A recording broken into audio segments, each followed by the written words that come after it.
Hello there, good morning, good afternoon, and good evening. So on this video, I'm gonna teach you how to use Google Scholar for research effectively, unlike hidden research. And right here, I'm currently inside a simple Google search result, and I just simply type in Google Scholar. And please type in and click the very first result, because Google and Google Scholar are two different things. Let me just open it right there, and I'll see you once inside. Now welcome back to the video. Right now this is what it should look like in your end, and if you like a dark theme for example, I'm afraid that there isn't an option yet to make this dark theme or much more darker. Anyway, what is Google Scholar? So Google Scholar is basically Google Junior or Google Master. It's a much more advanced, and then it filters already your Google search results. So rather than having a plenty or random results, this is more focused on articles or case law.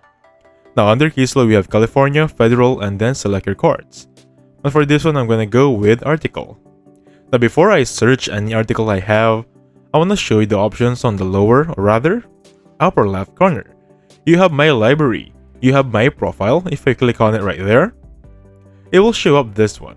Basically your name, your affiliation, and so much more. And then of course you can type in anything you want, but for this video, I'm gonna type in this organic photovoltaics. Take note, I'm just using 2 words. And with that, I'm gonna have these results. So it's just like any other Google search result. The only difference is that this mainly focuses on articles. Rather than giving you images, giving a Google Map option, giving you any entire result. That is the power of Google Scholar. Now, in here, you have the title itself.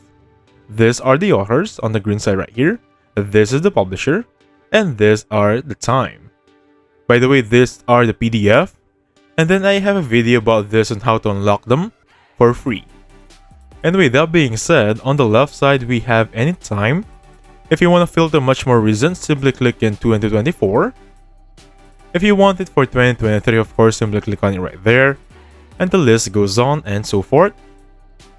Regarding the relevance, or you can sort them by date. You can choose any type or review articles. You can include or disclude or exclude rather citations. You also have patents here, for example, and so on and so forth. And now I'm gonna share the most important part in this video. So please take note, not all people know about this one or this method in particular. So if you click on the 3 dots or 3 lines right there, you can open up this option. And you're gonna see advanced search. Again, not all people know this or not all people utilize this. But this is a very powerful tool wherein you can filter or dive deeper regarding a research. So you can exert or search for exact phrase, at least 1 words, without the words, or where my words occur. You can choose these 2 right here, the author, and of course, the time range right there. Again guys, please utilize advanced search. I know it's a bit tedious. It's an extra effort, but trust me, it is a very powerful tool. And now there is another one that I want to share with you also.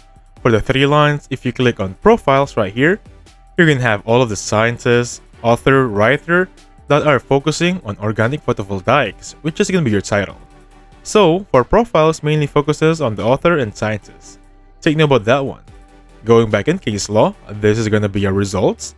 And of course, we also have case law. So every case law that involves photovoltaics is going to be filtered on this option. Again guys, if you want to have a deep dive search, please utilize advanced search. Or you can filter them by these 3 very quickly.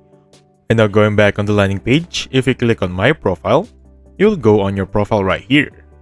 And with this one, you have everything you need here. Basically on your profile, this is your previous searches, cited by and year. And then if you click on 3 dots right here, you can view your trash option, wherein this is gonna be the list that your articles that have deleted.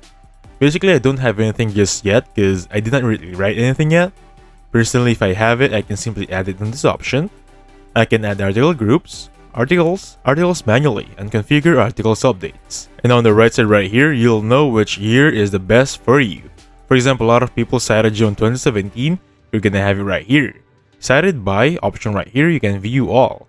By the way, this is personally my own, so if you want to follow me, simply click on this option to follow myself right here. It's basically like Twitter or any other social media accounts, And I think every scientist, every writer, or even every publisher should have a Google Scholar account. By the way guys, you can upload your photo by simply clicking on this option and basically upload your very own photo right there. And now going back on the 3 lines right here, there is an option that says alerts. Now under alerts is basically what the name suggests. You're gonna create an alert for everything. For example, if I click on create alert right here, you can create an alert for everything you want. Now going back on my search result right here, I have photovoltaics, right? I can now simply click on create alert for this specific title. For example, as you can see right here, I have organic photovoltaics. I can include less relevant results or exclude them. And now if I create an alert right here, I will now have an alert for organic photovoltaics. Easy as that. So another feature I want to share is keywords. Keywords is very useful in Google Scholar. For example, you're typing stuff here and then keywords are the king. Be very specific on your keywords. Now I have ChatGPT right here. Let's go to it right now. And with this one, ChatGPT gave me a few keywords that I can help with in Google Scholar Research Review on greenhouse effects. That being said, if you're having a hard time on looking for keywords, ask help on ChatGPT. Just be very specific that you're gonna use it under Google Scholar. And with this one, I have 20, and these are the different greenhouse effect keywords I can have.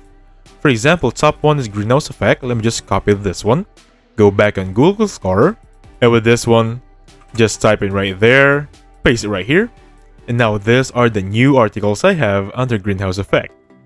Now I promise that I'm going to talk about this one, so there are basically an unlimited and open access review. But if I go to it right now, this is it.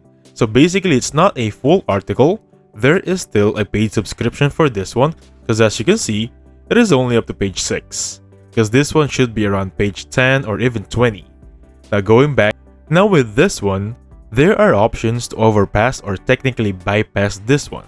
So please watch my video about Sci-Hub, and I'm going to explain there how to get unlimited access, or rather full access, to articles and even studies in Google Scholar. So please check it out. And now speaking of the Sci-Hub or any other bypass tool I have on my video, I'm going to explain this one thing. So if you open anything here, for example any study, they have a DOI.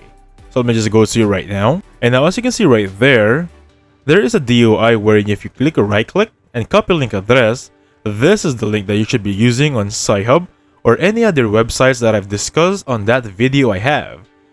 Please do not copy this one. This is not the one you're looking for. The DOI is this one. And with that being said, please check out my video about bypassing your studies. As you can see right here, there is not a full article for this one. And that is going to be explained on my other video. Anyway, thank you so much for watching. Please hit the like button, subscribe. I'll catch you guys on the next one. Goodbye for now.